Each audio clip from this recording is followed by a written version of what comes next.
Your magazine, which I've read for a while, is phenomenal and deals with both incredible entrepreneurs who go on to just build these incredible businesses, but they also deal with people like me, who I call an intrapreneur, meaning I wish I had the courage to be a full-fledged entrepreneur and build a large business.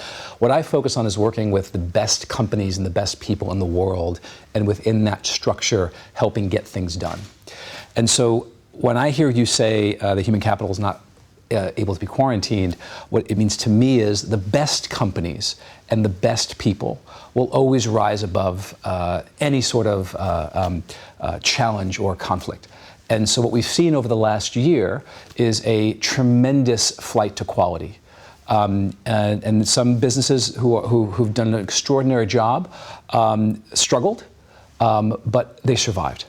And the highest quality people survive, because the strength of those relationships was not purely reliant, and the strength of those brands was not purely reliant on face-to-face communication. It could withstand the test of time, just like personal relationships, right?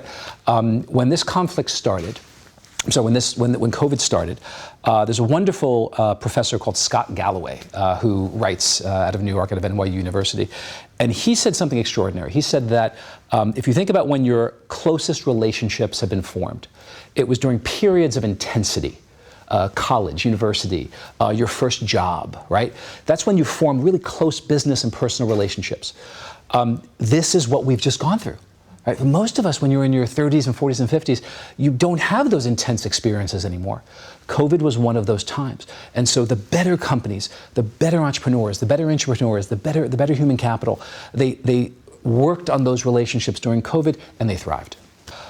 It's based on time, it's based on trust, it's based on focusing on what they do best. So, I mean, I'll name them. They're innovative.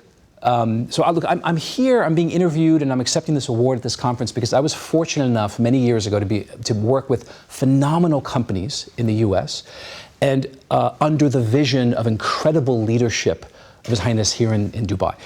I was lucky to be in that situation to create something wonderful because great companies and great people came together. I look at the people I work with now, so Coinbase, the cryptocurrency exchange, Grayscale, Mohammed Al-Juwan of Monarch Capital here.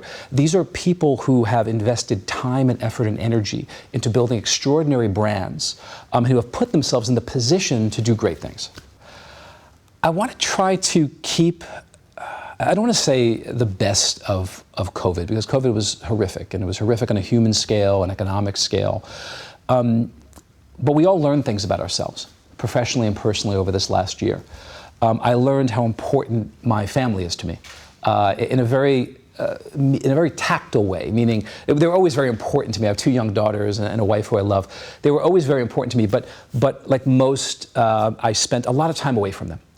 And so this experience this last year of being in the house every day and eating lunches with my daughters and taking them for walks, and I don't want to lose that. We'll all lose some of that. You know, as we get to normalcy, I won't be able to spend as much time with them as possible.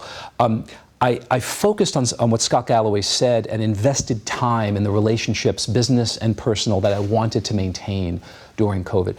I hope to take some of that as we return to normalcy, and not just forget it, and not just go back to the way things were, because while we all want things to go back to some degree to the way things were, we also all recognize there were certain things about this period that we learned about ourselves and about our businesses that we don't want to lose. So I'm not sure if it's possible, but I want to try to keep the good things that we learned from this horrible experience and get rid of the bad things and find a better balance.